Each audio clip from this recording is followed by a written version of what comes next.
Welcome to the Six-Figure Author Experiment, where we help you break through your first or next $100,000 goal. Parental discretion is advised. Now, let's get on with the show. Hello, everyone, and welcome to another edition of, I almost said Wide for the Win, but the Six-Figure Author Experiment, where we all are winning wide. And today we have a very special guest in Erin Wright, one of my dear friends, and one of the people that probably is like at least one of the top three experts in wide in the world. I can't say number one because but she is a world-class expert on being wide. I would not say number one either. So we are in total agreement there. There's so much to being wide that it's almost like being like, I'm the number one expert in computers. Yeah. You know what I mean? So absolutely. And now that we've added direct to the mix of like wide is like wider than wide, this aggressively wide part, it's like there's even more things. And so before we get into Erin, Lee, it's been forever since I've talked to you. So anything you want to say before we dive into this cool conversation? Oh, it's good to see you. And I've been telling people about your book, How to Thrive as a Writer in a Capitalist Dystopia. Because when I did the exercises in March in New Orleans, I realized why I'd had such a great writing in the fall, like a great creative flow in the fall. And it was because I ran my book marketing boot camp in August and got a lot of the questions of like, what are you going to do to market your books? I got that to go away because I was like, well, I did that. I did it in August and I'll do it again later. But right now we're in writing mode and I had a very, very fun and productive fall. And I'm going to run the boot camp again in the summer, and it's open to all authors. So you can check out the Millionaire Author Mastermind. I'll probably pin a post, and you can join in July and do it in July, or in July. You can join in June and do it in June and July. And I'll probably run these twice a year, and everyone who is in for life. Awesome. And you can come market your books with me. And we talk about ways to do that and strategies in doing that. And it doesn't matter if you're in KU or wide. I have done both. And we were going to talk briefly about the benefits or why people choose to go into KU and Kindle Unlimited. And if I think we use a lot of slang on this podcast. We kind of assume that authors are like been authoring for a bit or been indie. And when I started, all I knew was Amazon. And then Amazon had the Kindle Unlimited program. And I was like, okay, check that box. Because I could upload wide, meaning on Amazon, Barnes & Noble, Kobo, Smashwords, which is now becoming Draft to Digital. Right. There were all these options and I was overwhelmed. So I said, I'll just do Amazon then, just to get that question of like, what am I doing? Where should I publish my books? I was like, well, I publish on Amazon. Check that box, get that gone, because I need brain space. And that was me for a number of years until I started translating my books and realized Amazon isn't as big in the German market. You want to get on Tolino. And you get there through Draft to Digital. And then later we figured out how to go direct to Tolino without learning German, which was a win. So Yes. Well done, by the way. Just want to put that out there. Like that's next level wide because most people are like, I'm just going to use Tolino because it is in German. And go through Draft to Digital. This is such a choose your own adventure career. Yeah.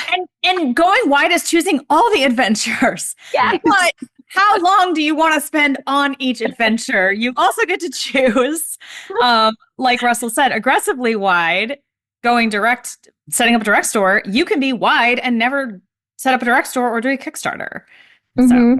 And the other way also, actually, you can do the other way. So before we get off into a big tangent, like even though Lee and I know you pretty well, Erin, why don't you introduce yourself and who you are, what you do, and Sure. Let's see. So I'm Erin Wright. I write contemporary Western romance novels. So I think sexy cowboys, sexy firefighters.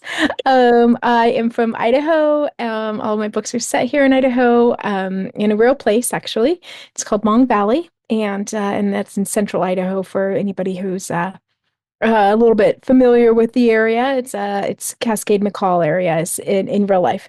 Anyway, so I've been writing since 20. I started writing in 2015. I first published in 2016.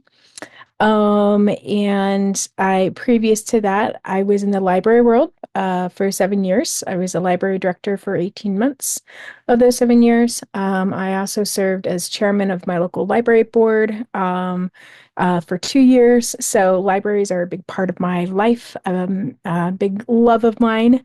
And I've also been a teacher. And so teaching is a really big love of mine too. And so when I first started writing, I also was in KU because hashtag duh, that's where everybody makes their money, and it would be stupid to be wide, duh. And of course, I wanted to make money, so I was going to be in KU. So I uploaded my books and I checkmarked that little box and I was doing all the things. And then I was like, okay, cool, cool. I got like my shit up. I'm ready to go. How do I get it on the libraries now? Um, Mm. as a former librarian, like now, how do I get my ebooks into libraries? And they're like, oh no, no, no, no, you can't do that. What do you what do you mean I can't do that? Like I don't mind. I will publish to Apple and Kobo and Barnes and Noble. That's fine. That's fine. We're good that way. But I'm gonna be in libraries, right? And they're like, yeah, no, no, you can't do that. You can't have your book anywhere. Like, well, you suck. Yeah. So I was like, screw you. And the horse you rode in on, I'm going to figure this out. So I pulled my books out of KU. I literally did not know a single wide author at that point. Nobody. And I didn't even know all the wide platforms, right? I was completely clueless, except for I was going to have my books in libraries. Damn it. So I ended up, doing lots of research. For those of you who are familiar with Clifton Strengths, the number one learner and a number three input. And so I am quite good at researching all the things. And so I started learning all the things, and I thought, I'm gonna start a little Facebook group because I couldn't find any place to talk with other white authors. I'd like reached out to people, and been like, hi, I'm white, you're white, let's be friends, which I'm good at doing. But I thought, I'm going to create a little online group and it'll just be me and some buddies, and like maybe 100 people total will join ever. Like, because nobody's wide. This is not going to be like, this is going to be nothing, but so I talked one of my close friends into doing it with me, Susie O'Connell. She also writes Sexy Cowboys. And we started Wide for the Win in March of 2019. And so it's over 6 years now. Yeah. And we have surpassed 18,000 people. So my predictive powers are shite. Let's Yeah. But your foresty powers are very strong. My foresty powers are out of control. Yes, I'm hardcore forest. Yeah, absolutely. I will, I guess, we talked to everyone about like their KU journey to wide. I started doing shows mainly. Like I would sell at shows and on Kickstarter. And so when I went to, and if it was like going to KU, I was like, I physically can't do this. Like I have my books like available on Kickstarter. Like I have them available on my website. And every time I would try KU, I would get like 10 page reads because like I do not write sexy cowboys. I do not write like mystery novels. Like I don't write like contemporary thrillers. Like I don't in there are certain genres that like I think that I mean, most of the biggest authors that I know are like wide. So like, I won't say that like the certain genres you should be in KU because like that is what people say. Um, Mm. and like I wrote in zero of those genres, and like the genres that I wrote in did way better direct. Mm. And like do way better at like shows and on Kickstarter and subscribe and like Substack and like all of these things that like my books. I looked this morning, $35 I've made on Amazon this month. And like my Kickstarter is made $11,000. Like I've made like over $1,000 of new business like on my Substack this month. But I just like don't have a world that is like very well served by being in KU. So my decision was actually quite easy. Like I don't, and I think the decision for most people is easier than like they make it out to be, because over time, so there was a time where like every contemporary romance author that I ran into was like in KU and told me that if you're not in KU, like this is ridiculous. Like I'm not even going to do Kickstarter or anything because like everything is KU. And like I went to RAM a few years ago and people were when like 80% of the hands went up when they were asked are you considering going wide or are you wide? Which was like a vast sea change in just like 2 years from before the pandemic, where like I got laughed out of rooms for telling people to use Kickstarter. So like we're in like but like then there are like portal fantasy authors who like probably shouldn't be in KU unless you write lit RPG maybe. But like there are like weird mystery novel, there are like lit fiction. There's all these kinds of genres that like don't have any algorithmic advantage on being on being into KU, and like that's what you're really after, right? Like you're like should I be in KU? Will my algorithmic advantage be higher than the advantage of being available on all platforms and having the freedom to do everyone? And there are like deserts, like they're good in KU because they're very good at like judging the algorithm, knowing when to jump ship, like knowing how to like game things, knowing how to optimize. And like if that is not your game, if you don't win at that game, you probably will not win at KU. Maybe if you're doing tundring and like you're like very good at getting excitement and pointing people to like all look at you, you will like you could, because like Sky Warren is a traditional like she was in KU for a long time. I don't think she's in KU anymore, but she was in KU for a time, and like she's very good at Amazon because she's very good at like doing a 3-book launch at the same time and like getting everyone to turn attention to her for a month, and then like she'll disappear for like 3 months again into the next thing. So like, but like if you're a Grassland and you like need to be everywhere because like you're on all of these podcasts and people can't find you except in Amazon, and they can't get you in libraries, like it's going to be really hard. If you're a forest who writes like your weird twist on things and you like just generally come in at the end of a trend to like reinvigorate it, like you probably won't get a ton of advantage from KU. If you're an aquatic and you're just out doing your weird thing by yourself and you're going to be terrible in KU. And also it's going to like, especially if you're a Grassland or an aquatic, it's going to actually drag you down, because like your advantage is being in all formats, in all places, and pulling in little people from everywhere.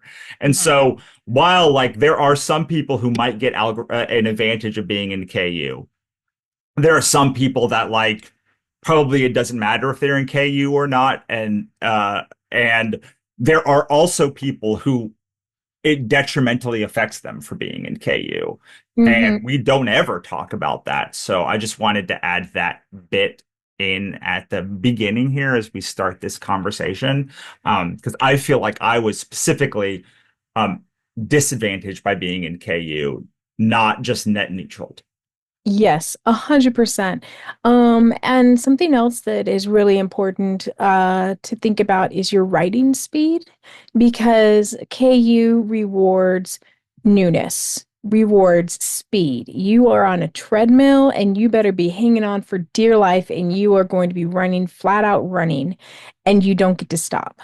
because as soon as you stop, the page reads slow down, the sales slow down, and you are thrown off the treadmill, because it's like the force of everything going. You're just not going to be able to keep up. And so if you are someone who is not a rapid release author, if you are someone who does not enjoy lots of Facebook ads, AMS ads, Amazon ads, BookBub ads, optimizing all of those things, right? If all of that sounds foreign to you, then KU is not your place, truly. Yeah. Well, and I did that. I mean, I was writing very short books and able to rapid release them, and I burned out. I got it was a treadmill, and it affected me creatively to my detriment.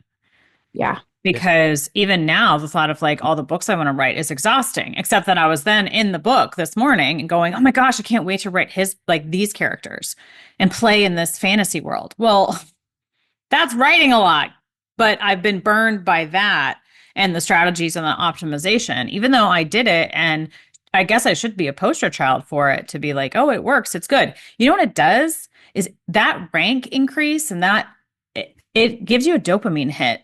And then you get addicted. So yes, you can get on ADHD medication. No. Or, do some coping techniques. And I think that if the rank if a borrow in KU wasn't counted as a sale to rank, which I don't know that for sure, but that's what people have said. And that could change tomorrow too. And probably has, and this is no longer correct information. But if all the algorithms working behind the scenes on Amazon, running our lives, are counting when someone just downloads something free in KU as a sale of a $5.99 book, and you get all these rank increases, if that went away, I don't think we'd get the same dopamine hits. And I think a lot more people would just flee. And rank is false. Rank is not, has nothing to do with your bank account. Like it's supposed to be a KPI. It's supposed to be an indicator of what's happening, but only Amazon knows exactly what it is. And they don't even know either. The algorithms know, like all that math going on behind the surface knows. So yeah. I think when you come down to making a decision, it does come down to like your mental health, what's going to be good for you, what's good for your catalog and your career. And I will say this, Erin, I did not go direct to Tolino. My assistant did. So I was in a position where I could hire people who are good at uploading the correct Italian book with not the French, but the Italian cover. Those people I have now hired, and I can be wide up and they can upload things all day long for me. And that for me, it took being able to hire someone to help me tackle this beast of being wide. I know there are other strategies and software even that can help you do that now. But for me, I just was like, I can't deal. I love the dopamine of KU. And I'm too distracted to upload things correctly. Therefore, I will be in KU until I realize, oh my gosh, most of my money is coming from Germany right now, and I need to be on Tolino. And so let me find someone to help me upload there. Well, for anybody listening who hasn't spent lots of time in Wide for the Win, our tagline or our motto is bank over rank, because your rank does not pay your mortgage. It does not pay for your food. It does not pay for anything. It is just a dopamine hit. And so focusing on your bank account is a much more accurate measure of how your career is going. So the only time I pay any attention to my rank on Amazon is when I have a BookBub. And I'm just curious how it's going, right? And so that's kind of fun. It's like, ooh, look at that. I ended up to number 2 in the whole Amazon store. Woo! And then it goes away, right? And at this moment, I have absolutely no idea how my books are ranking on Amazon. And it honestly doesn't matter. But even if I did know, like, it would be completely worthless information. Like knowing the temperature on Jupiter at this very moment, sure, I could know that. What does that have to do with anything, though? Right? Like, yeah, it just doesn't matter. Absolutely. Okay, so I do want to point out that there are some people that are able to write a book a month, and that is their preferred method of like marketing and making. I talked to Kevin McLaughlin, and every time he tells me the same things. Like, I just like he's a forest who just likes writing books. Like he'll and I he can so like there are people and he's not alone in this thing like so if you're the kind of person who can write a book a month and is listening to this being like I don't understand why it's so hard to write a book a month. I've been doing it for 10 years, which is like literally conversations that I have with Kevin McLaughlin. Like every time I see him, I'm just like marveled by like because to me, it was like 2 years of doing that. And I was like, and I think most people tend to be like able to do it for 2 years, really hardcore. And then that's the max between before they like start burning out and it starts like affecting them. But like pulp authors, there are authors from like the 40s, 50s, 60s, 70s that had like 200, 500. Isaac Asimov had like 500 books in his catalog by the time like he died. Like there are authors who can take in a book and like and just like do the thing with it and then like they so if you are that kind of person like you are not alone and like maybe that but and like maybe that strategy would be effective for doing KU or maybe it would be effective for being wide like but one thing that I hear a lot from you specifically and Monica previously and other people who like specialize in helping people with wide is a lot of people starting KU or they at least hear about the strategies in KU and like the it's really the like almost the opposite strategies that work wide like a lot of the retailers don't work on newness, they work on length, so people are like putting their books in wide for 90 days and then pulling them out and all of these things. So that's what really got me to get all of my books on retailers a lot faster than I planned because I was like, oh, if this is really about length of time on platform, then like me holding the books back exclusively for Kickstarter is doing me a detriment by not being there. So I would love if you could talk a little bit about that and or like other things that you see that like people are taking from KU that don't work wide and things that would work wide. Like, take all the words I'm saying and like make it make sense, please. Yes. As I said before, KU rewards newness and rapid release, right? Wide rewards history and longevity. So, if you try to apply what you've learned about being a KU author to your catalog, when you go wide with it, you are going to have issues. And in one of the descriptions or examples that I like to use is it would be like going to school to learn how to cook vegan. And you go through an intense vegan cooking semester or whatever, and then you get hired at a steakhouse and your whole job is to grill steaks. I mean, there are going to be very basic information that is accurate when it comes to cooking vegan food versus cooking a steak and shrimp. But for the most part, you just spent a whole semester of your life learning something that is of zero value to you. And if you try to use that information and apply it when cooking steaks, it's not going to go very well for you. And so quite often I will hear people say, "Oh, I'm going to start out in KU and I'll learn how to be an indie author at that point. I'll learn how to be successful and then I'll go wide once I know what I'm doing." And I'm like, I get where you're coming from, but this is actually not going to work the way that you think it's going to work. Because at a fundamental level, the platforms work differently between Amazon and wide platforms, and then even wide platforms within that realm, you have differences in how they operate. And so I think it's a good analogy for anyone who has children, is the platforms are children. They are individual. They've got their own personalities, their own quirks.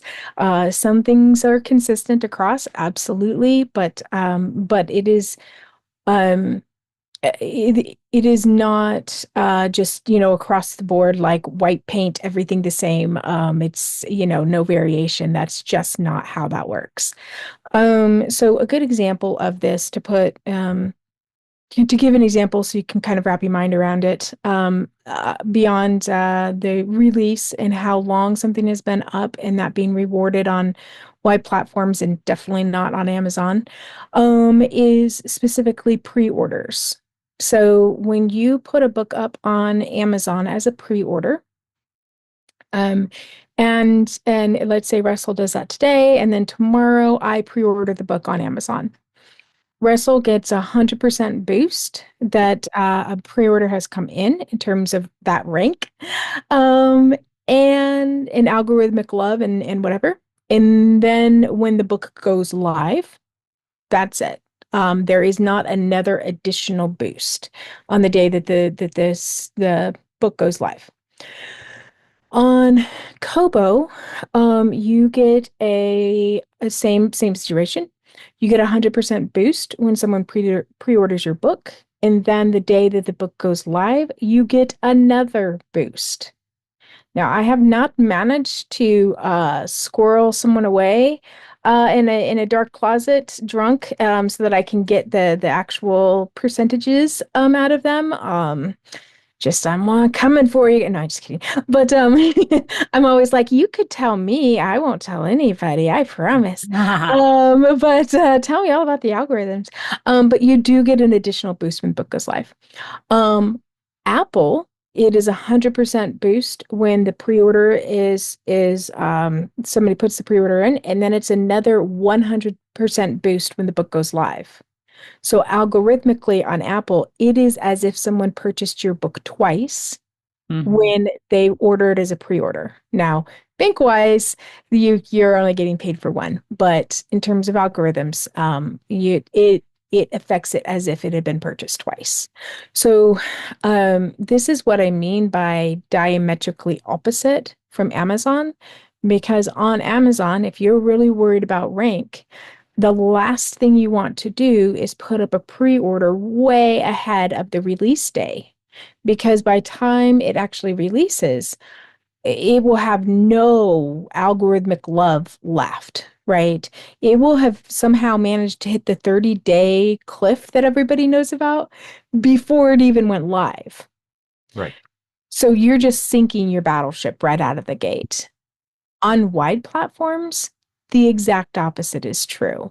The wide platforms want your pre-orders to be up on their platforms so that they can start promoting them at least 8 weeks before the book goes live, preferably more like 4 months to a year before the book goes live. So long pre-orders are very useful on the wide platforms. Long pre-orders on Amazon will kill you. So please don't take what you learned from Amazon and think, okay, well, I now know how to do this because I learned it on Amazon and I'm going to go take those lessons and apply them wide. It's like I said, it's not going to go well for you. Well, and this is something where, like, if you're a phoenix, where you like to have that, where you finish things right at the end, like maybe KU more fits into your like natural rhythm. But for me, like, I want to have, I generally finish a book like 12 to 18 months before it comes out, like a traditional publisher. And so, like, I want them up. Like, I'm not going to wait until the end. I'm not going to remember. Like, I'm literally looking at this book that I just did a cover for that I'm going to put up on Ingram, like, right when this call is over. And, like, like there are some rules about like how like the only reason they're not up already is because I don't know when the Kickstarter is going to happen. So like I want to give people that. But like I like having things done early. I like having things up. I like having it finished. I don't want to think about it like ever again. So that when release day comes, I can just like do little mechanical things and like so it's like antithetical to how I work naturally to do KU. Mhm. And it's hard even for my brain to fathom except that I worked with Monica for so long, and I know she like Phoenix is like a champ. So like I'm like I was like I got much more comfortable putting things up later to the deadline, but in general, my preference is have things up as early as possible and Mhm. like promote little bits over time and be as many places as possible so that when people hear about your thing, they can go to whatever their merchant of choices or library of choice and like pick up that book then. I spent a lot of time in my career funneling people into just Kickstarter. And so like I'm very cognizant now that like the at the level that I want to play at, like it you need to just have things more. Like it's a very grassland thing to be like, I need to be everywhere Mhm. because I'm picking up these little pennies all over the place. I'm on all of these podcasts, I'm on all of this stuff. Like Monica is the one who came up with like aggressively wide or wider than wide to like be even because she's like, oh, well, if I am on all the platforms, but there's all of these other places that people can still find me. And being in all of these places, I can say that like the audience there operates differently and is almost entirely different than the ones that operate on different platforms, right? Yep. Yep, absolutely. And something that popped in my mind as you're talking that I wanted to circle back to was something that Lee said about, the German readers weren't on KU. They're reading in Tolino, and she's like, "Hold on, what am I doing? Why are these books in KU? What was I thinking?" I have a good friend, Bradley Charbonneau, and he's from the U.S. He lived in San Francisco for a while, blah blah blah, and is now in the Netherlands. And he is always talking about how he's like, he'll mention Amazon, and people go, "Oh yeah, no, I've heard of Amazon. So you use Amazon? You buy from them? Is that so? That's like useful for you?" They just do not use Amazon at all, right? It's like this, like, oh, Yeah. it's fascinating, kind of a reaction to hearing about Amazon. And so when people are like, "Well, I'm only going to put my books on Amazon because that's where the market is at," it's like, I Yep.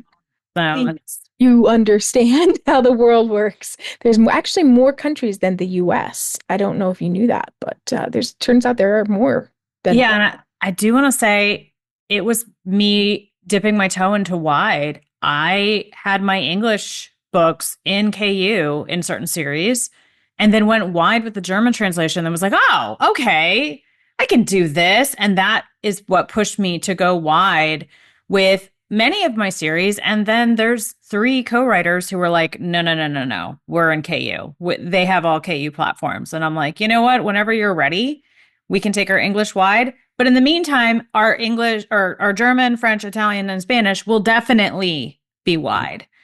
And it allowed them to, again, it's choose your own adventure. And you can always make a new choice. Like, Mhm. my friend actually got kicked out of KU because she was doing like, she went wide and then went back. And then a book wasn't down from some random site on Draft to Digital, even though they said it was. And then they said, oh, you're out of KU for at least a year. And it was the best thing that ever happened to her. She made seven figures that year and then doubled it because, she had a platform and that could benefit from being so wide that the Apple readers came in, the Google Play readers came in. So if you're listening to this and you're like, what do I do? It's like there's no wrong answer unless you spend a week going wide or the opposite, going into KU, and then you're just so stressed out, which it did happen to a friend of mine. She said, I'm going to be wide. And then she got pregnant with her sixth child and her husband was ill. And she was like, you know what? I can just tread water for a little while with my career. And it just made sense to stay in KU. And Right. it doesn't mean she can't be wide with her German. It doesn't mean your paperbacks can all be wide. Your paperbacks can be everywhere and should be everywhere. And I think that even if you have a KU strategy, adopting a wide strategy is good. I know that Amazon, I'm so grateful. It gave me my career. And I want to take that gratitude. I don't want to complain, but Amazon is not my career. Like Amazon does not make decisions for my career. And it never thinks about me. I need to think about me. Right. And Yep. so I don't have loyalty. Like, I'm not going to get 40-year watch from Amazon, guys. Not Nope. holding out for that. I will go wherever it makes sense for me, my creative abilities, and my family. And then maybe I'll think about someone else after that, but probably not. Yeah. A 40-year watch. I love it. Yes. Yeah. That's that how I that. want to bring up something before we get out, like, because there is another, because like, let's be fair, most people who listen to this are probably forests, maybe aquatics. And like, so like in general, those people are much more relational than like deserts and grasslands and to some extent tundras. And like, what is the thing that I learned about Wide that was so surprising to me is how relational it is. Like you are talking about like merchandising. You are talking about like vendor relations. You're talking about like knowing the promo site companies and like I know a lot of people who are wide who like don't run ads. They just run promos to through like written word media or some other thing, which like don't get me wrong, those are also ads, but like they're not But running not the cosmetic. traditional ads where they have to optimize. They're like being like, okay, I'm going to promote one book of this series, one book of this series, and one book of this series every month. And I'm just going to rotate across like 12 months, like what is going. And like, it's a much more like if you are a relational person and if you're looking at the Amazon dashboard is dehumanizing to you, like it is to me. Like I'm like, oh look, a bunch of widgets are doing things are widgeting, like widgets are widgeting, whereas like I can go into my Substack and like see the emails of the people who are like subscribing. A Kickstarter, I can see the names of the people who are like someone buys direct, like someone buys for me at a show. Like I even on like some places like Curios, you get like the email address of the person who buys. And Mhm. you're more just like I like going to conferences and meeting with vendors and hanging out with them. And like that is how I make most of my money is like through collaborations, which is a very aquatic thing, and like through generally like relations. And like wide makes more sense to me in that way because like I am not like Amazon is very algorithm based. Like it is very like it is like they make an effort. I'm not going to say they don't at some shows to like come out and be, but like you don't very rarely get a rep. Like you cannot reach out. Like it's like a black box of Amazon. It's Yeah. and that just is not true about most or any of the other platforms. Like if you are wide with Publish Drive, like you can go talk to Danica today. Like Yeah. you can talk to the people at Draft Digital. Like you can email Damon at BookFunnel. You can talk to Emma and Ricky at like and Mike at Written Word Media. Like you can actually like have relations and be like okay, why did this go wrong? Why did this go right? Like they will give you information to help you make better decisions, which is something that Amazon for all like they are anti that. Like I'm like they don't even let one person have all of the secrets of the algorithm. They like break that stuff up across like teams and things. So that was again a lot of chaos words to come out about like, but I'd love for you to talk a little bit about like merchandising, vendor relations, like that kind of thing. And like, it's so different. It's like night and day difference between like how people relate to the Amazon and how they relate to these other platforms.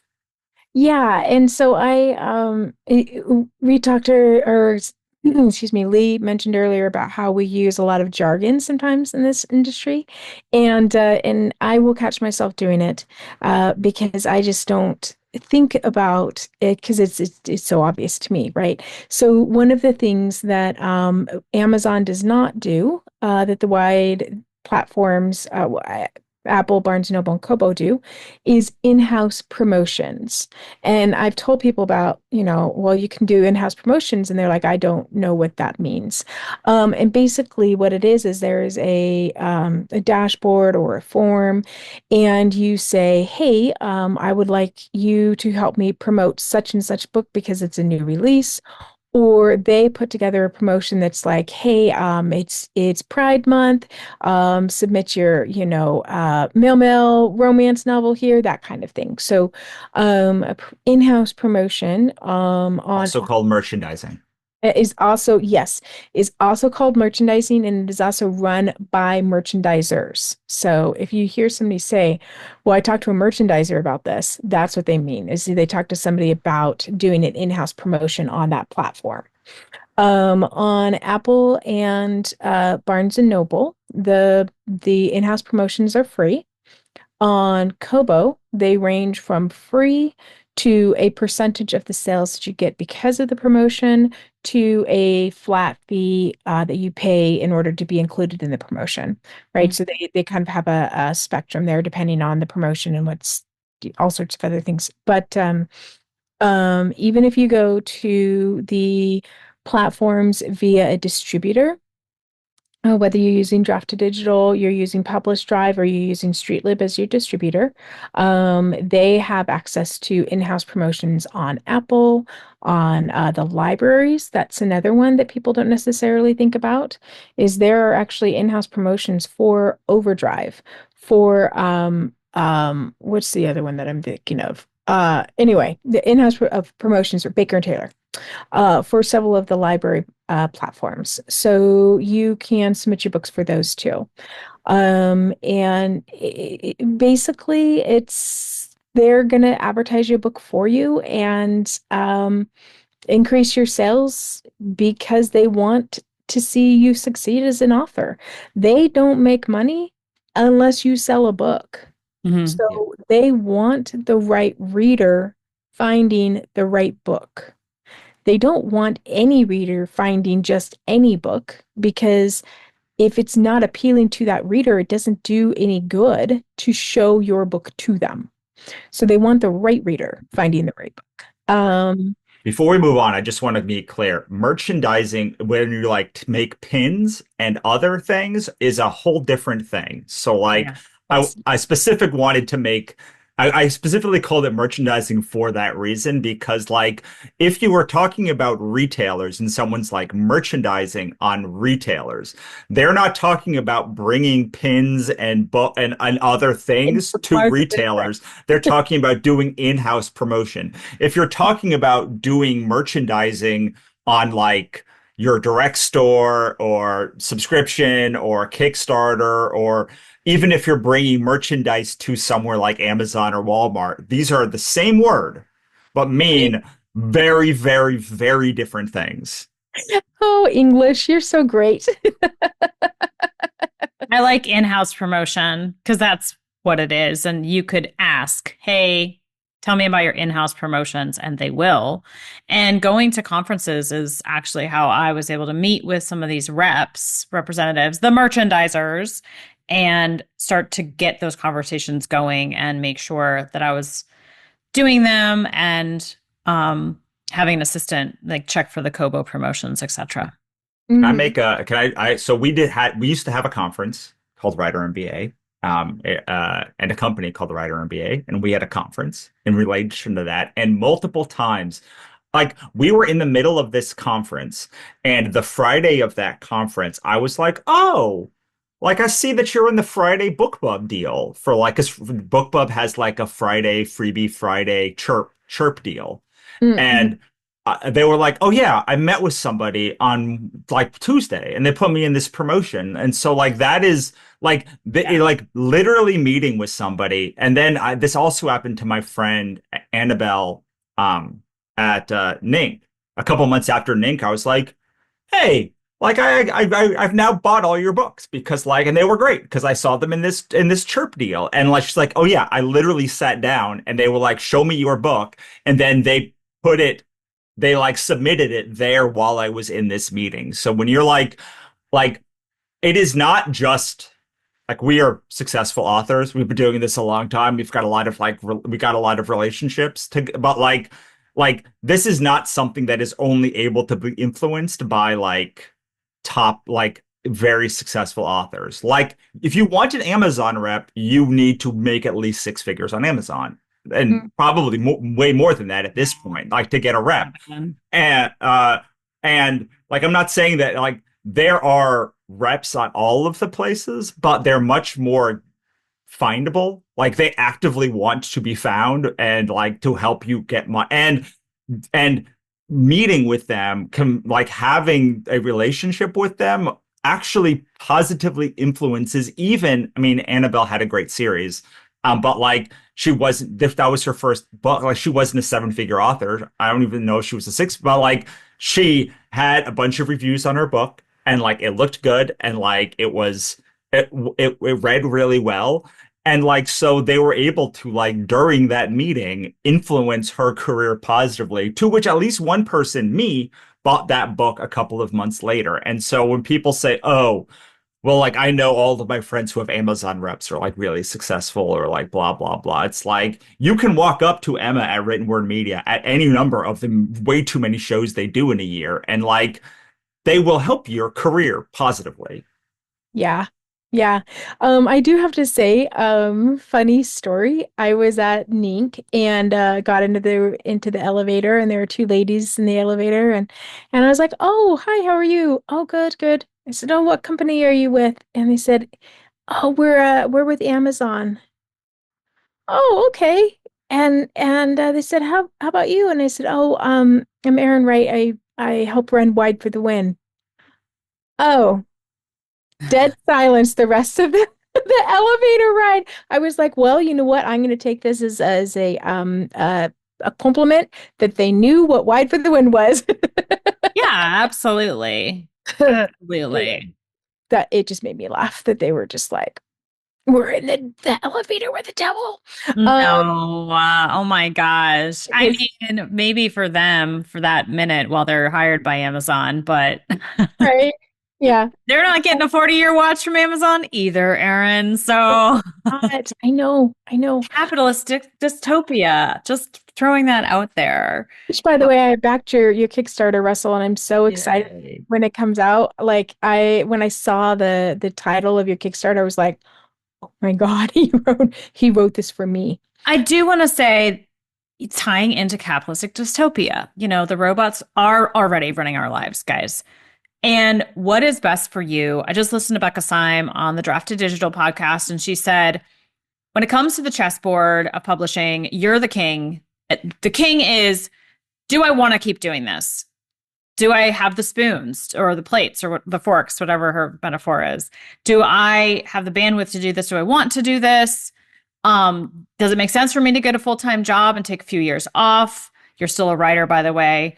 And, you know, you get to decide your career and the moves you make, but only you can take yourself off the board. Amazon algorithm will shift. It already has. You were talking about pre-orders, and I was like, I actually think that books do better now on Amazon with a pre-order.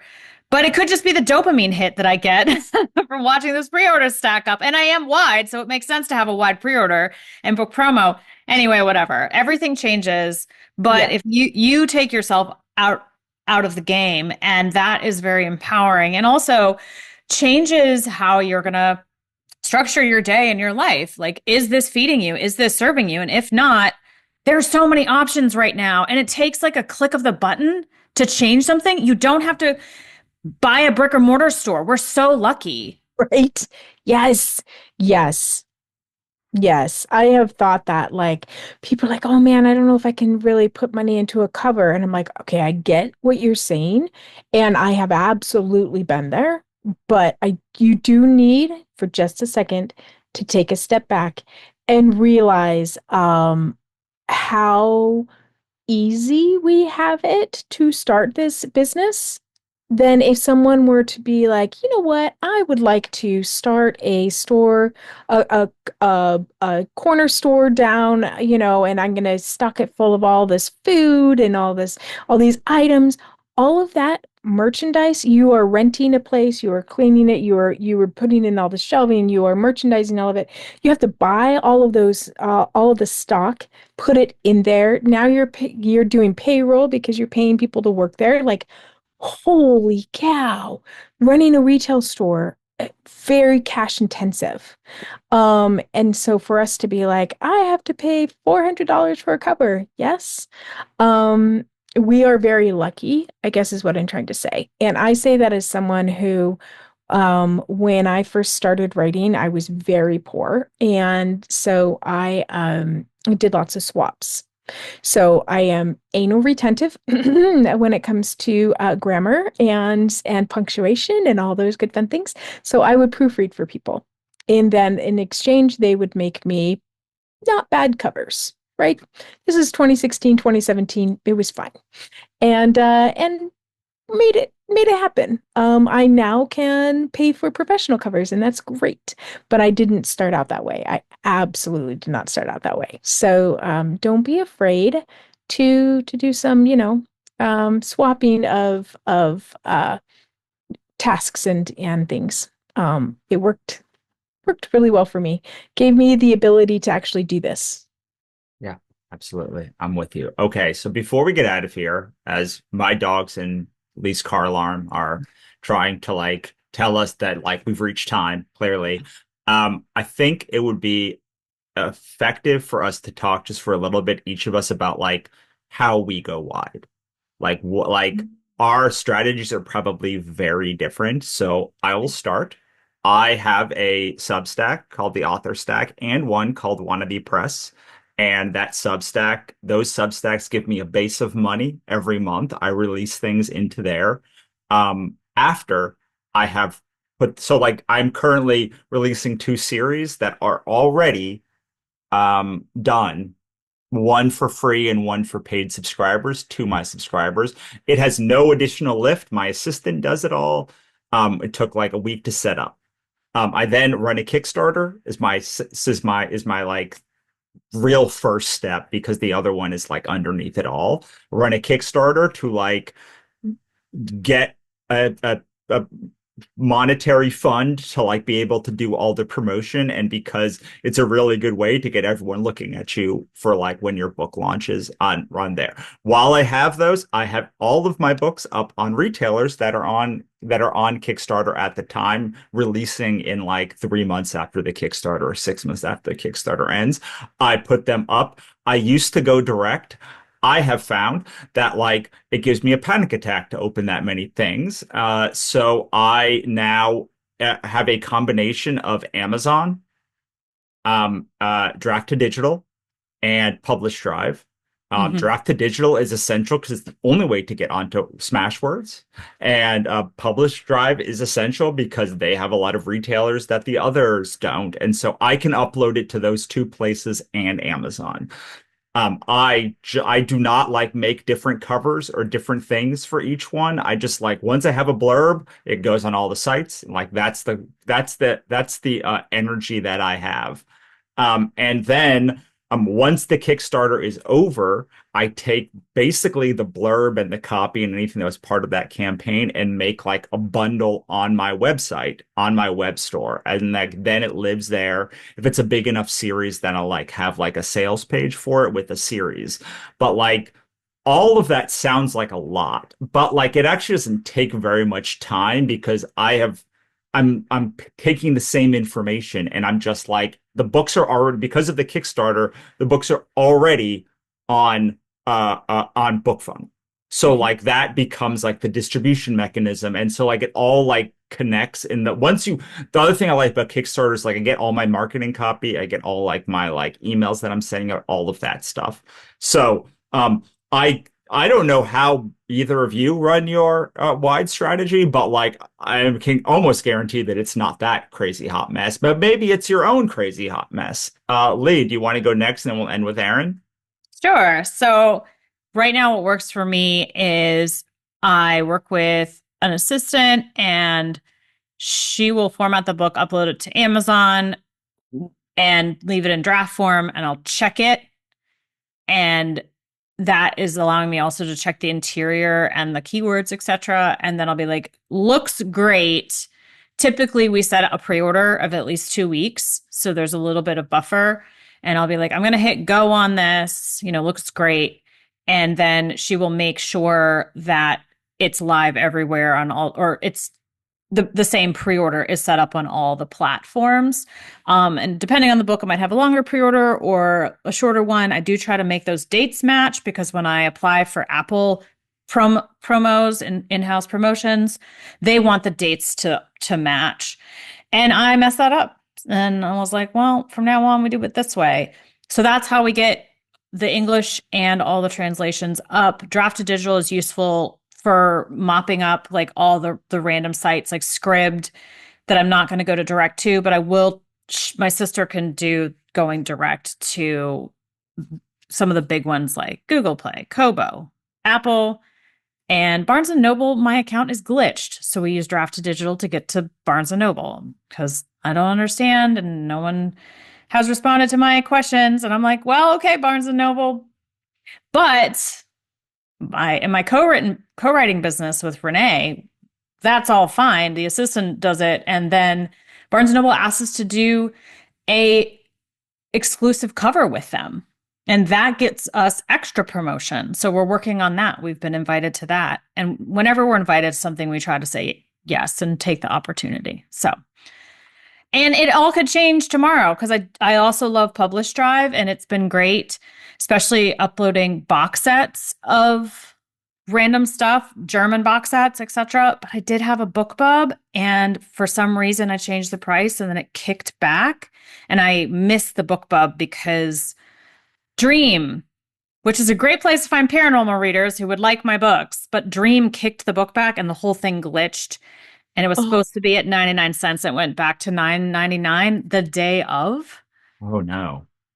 And BookBub was really nice. And they're like, well, you missed Monday, but they do a mop-up email on Sunday. And I got into that. And I was direct to Amazon. I typically am always direct to Amazon because that's where I started. So it's like, I know this. So I think that Publish Drive is working on that, though, because they're very responsive. And I was like, this can't happen. And I'm not going to put anything up in English on here until you make sure that never happens again. Or if I can get a BookBub on it, I will not. I'm just letting you know. Sorry, bad press. I love Danica and I love Publish Drive, but that didn't happen. But I could actually talk to someone that day.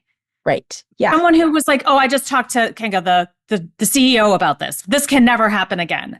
And I can't do that at Amazon. Although if you get your account shut down, spamming the email of Jay Bezos or A. Jaffrey or whatever is one of the ways to get attention. That's not a bot. Everything in Amazon is a bot. If you get your account shut down, it was a bot. Mm-hmm. And then you have to find someone to talk to. And they check the CEO email inbox and then tweet about it. Although Twitter's gone. So I guess skeet about it. I don't know. They watch social media too for bad press. So. Yeah. You, Erin. Yeah. So I go direct to Amazon, Barnes & Noble, which, by the way, Lee, remind me, send an email afterwards and let me see if I can help you get that straightened out. Because I have some relationships with some people at Barnes & Noble. So let's see if we can get that figured out for you. So yeah. Barnes & Noble, Google Play, Apple is the only one that I use a distributor. I am on a MacBook Pro. I have an iPhone. I have an iPad. I hate going direct to Apple. I actually used to have about half of my books direct to Apple and half through a distributor, and now they're all through a distributor. I don't deal with Apple's backend very well. It's a glitchy mess. It's $1 trillion company, and they cannot figure this shit out. Come on, Apple. Get your shit together. Anyway, sorry. I feel that way. That's why my sister does it. My husband will just email us and be like, I hate Apple. And my sister's like, okay, I hear you, but they're necessary. Yes. So I use a distributor to get to Apple, and to get to all the smaller platforms, right? And the libraries and such too. I use Draft to Digital, Publish Drive, and Streetlib. Just as an FYI, Streetlib is based out of Italy, is where they started, and they have recently purchased a company that is out of Germany. And so they're really starting to increase their German reach also. So that may be something for you to consider is using StreetLib for German and Italian translations. Just as a little FYI there. Of course, I use Ingram and Book Vault, and then direct to Amazon for my print. And I have a little baby store on my website that I really desperately need to finish. Well, I need to have my website designer finish building a full-fledged WooCommerce site.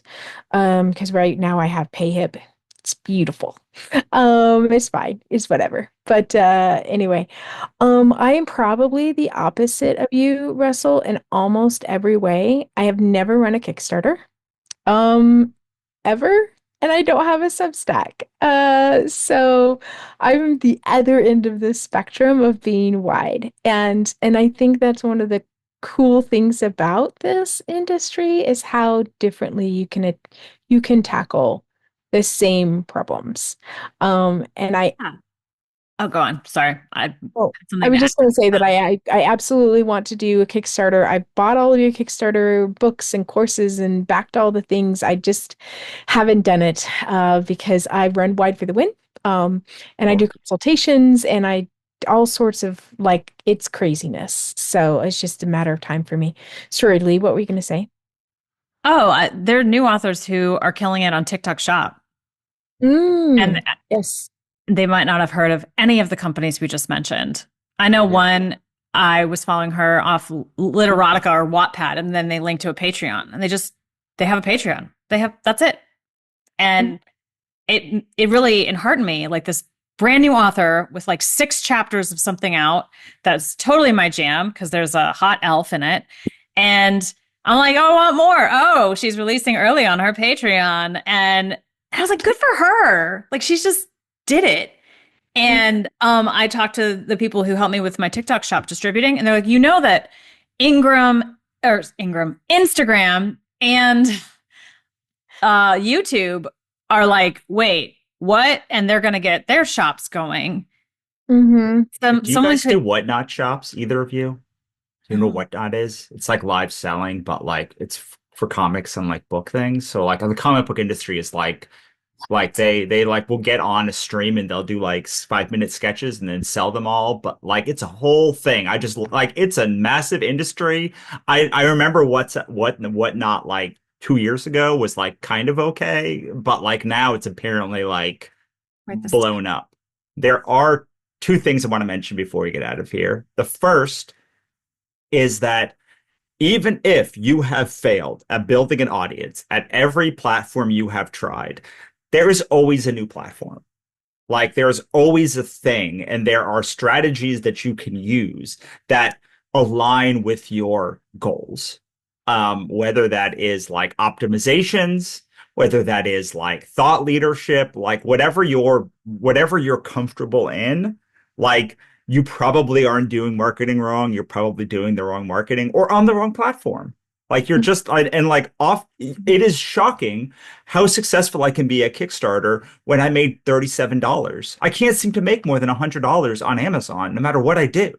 And like, granted, I just like don't do I know why. It's because I don't do the things that Amazon wants to do. Like I know the exact reason why it's not working, and I know how to fix it is like to go and like get Janet Margot to like look at all my ads and like optimize them and tell me what to do. And I just like I can't bring myself to do that part. And despite the fact you're emailing me like saying I will do it, just tell me when and where.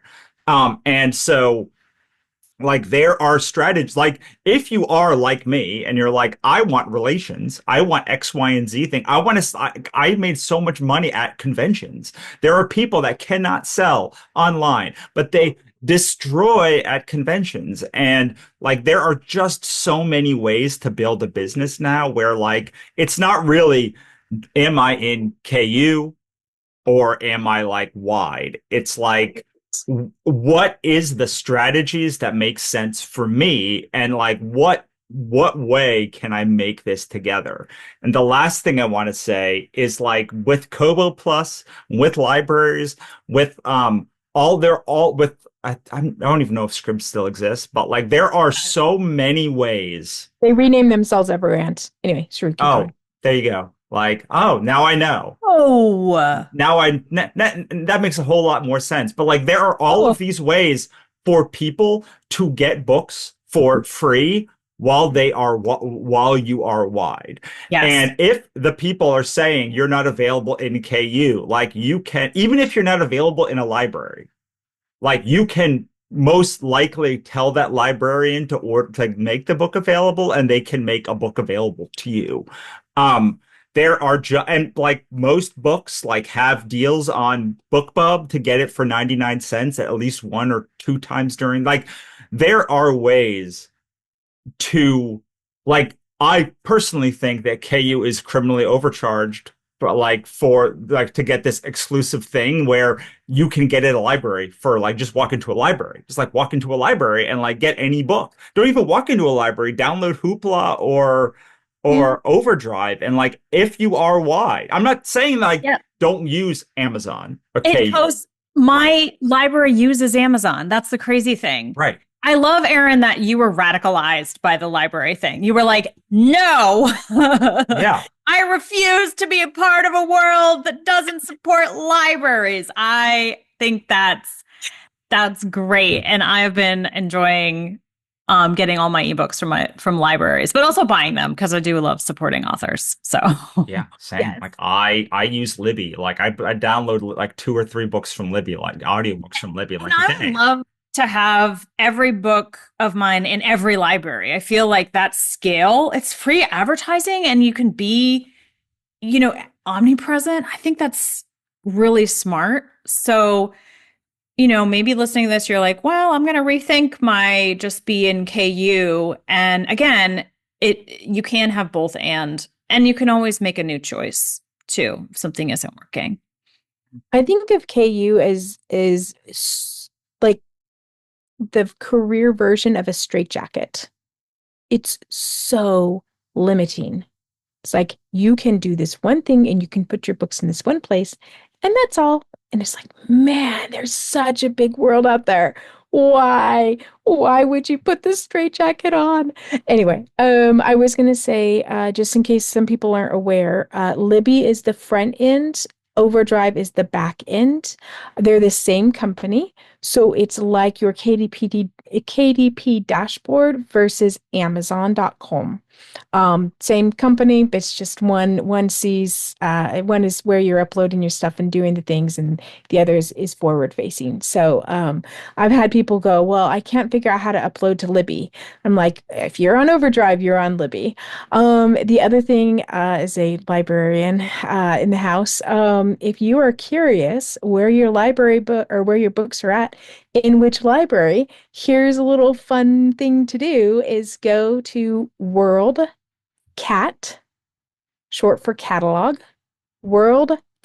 worldcat.org. And you can do a search for your books, and it will show you which libraries your books are in.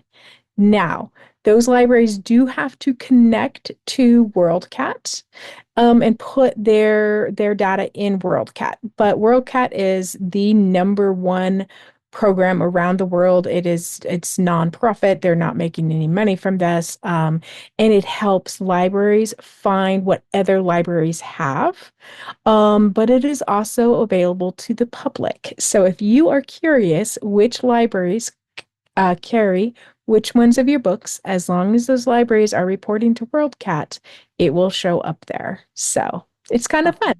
I go in and I look and I'm like, OMG, my books are like in Scotland and Australia and South Africa. And I'm like, this is so cool. So anyway, there you go. Absolutely. I love it. And I think that it like also go like it rolls downhill because when you like are like 11 Labs, for instance, like I decided to record my audio, I cloned my voice and put it on 11 Labs. And then 11 Labs created like had an 11 Labs reader. And then like Findaway Voices is like you can now publish your 11 Labs SFPs through like this and distribute it to all of these places. Findaway Voices is Spotify's audiobook distribution platform, although now they're going to have Not their own platform. It's yes. um They spun back off, yeah, right? So Findaway Voices got purchased or bought by Spotify. Spotify is spinning it back off, and Findaway Voices will be its own company again. It's called In Audio, but it is going to be an independent company once more. It's not going to have a corporate overlord. So that's yeah. I am excited about that. Very excited too. But like you see how these things like once you make the option to go wide and you like, oh, I'm gonna start doing audio. Well, like you could put your audio on spoken for short form and Mhm. like Findaway Voices for long form and 11 Labs Reader. And like you can do so it's like all of these things start expanding out and out and out for you once you start making this choice. So like you don't have to like I did not 6 months ago have any books with 11 Labs. And then I like did like 4 or 5 books with them now. And then 2 months ago or so, 11 Labs was like, Findaway Voices was like, give us your AI audio file and like we'll distribute it for you, which wasn't available. You had to have it on every platform. And so like these things are expanding out even as you're doing it. And by just like making the decision to do a little bit, like it like eventually branch out. And what I always disliked about Amazon was like you can't branch out from there very easily. It's Yeah. like you're like, and if you're a person like me who like squirrels and wants opportunities everywhere and gets bored by things, like it's like, oh well, like I I have access to Amazon's audience. Now I want access to all of these other audiences and like bring people in a little at a time. So anyway, I would like if you have one last final thought, that was my final thought, final 10 thoughts. If you have a final thought, each of you, Lee, will start with you. Erin will finish with you, and then please tell us where we can find you, and then we'll say goodbye. Yeah, I have a 6-figure case study, and I'll want to link it in the show notes because it talks about a series that I started in Kindle Unlimited and then took wide. And a lot of the money rushed in like after I took it wide. So it'll be interesting for people to see. Awesome.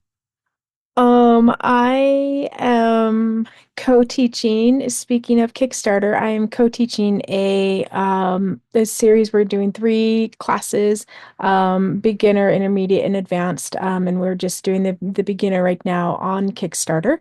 I'm co-teaching it with Fiona, and she writes like paranormal, sexy, vampire, and it has been kicking ass and taking names with those kinds of really fun, lots of like cool books with the casing and the foiling and the blah blah blah blah. So anyway, so if you have been listening and hearing about Kickstarter for forever and you're like, okay, I really just need to sit down and do the thing. The very first class is for absolute beginners. So like these are the people who are like, I know I should learn about Kickstarter, but I'm not really sure where to start. That this is the class for you. And then we'll be getting into the more fun stuff later. But yeah, so it's been something that I teach a lot of classes. That's one of the things that I do to help people. And I reached out to Fiona and I said, look, I need to actually just do the thing with Kickstarter. So you teach the class. I'm going to be learning as we go along. She's not necessarily a teacher like I am. She needs help building a class and having it flow well. So we're a good pair together because I can provide the teaching and that kind of expertise, and she can provide the actual knowledge. So yeah, we're getting it. Amazing. I'm excited. And Wide for the Win is at learn.wideforthewin.com for the community. Is that right? So we actually just moved it. If you just go to wideforthewin.com, there will be a link there. It says join our community or something like that. And the website you'll end up on eventually, or when you click that is wideforthewin.com/campus. But you can just go to wideforthewin.com and you can find all the stuff from there. I love it. Awesome. All right, everyone. Well, we'll talk to you soon. Please like, subscribe, and do all the other things, comment, and we'll talk to you next time. Yay. Thank you, Erin. Yeah, thank you. This is so fun. Thanks for listening. For more, head on over to sixfigureauthorexperiment.com for archive access, resources, and more. We'll see you next time.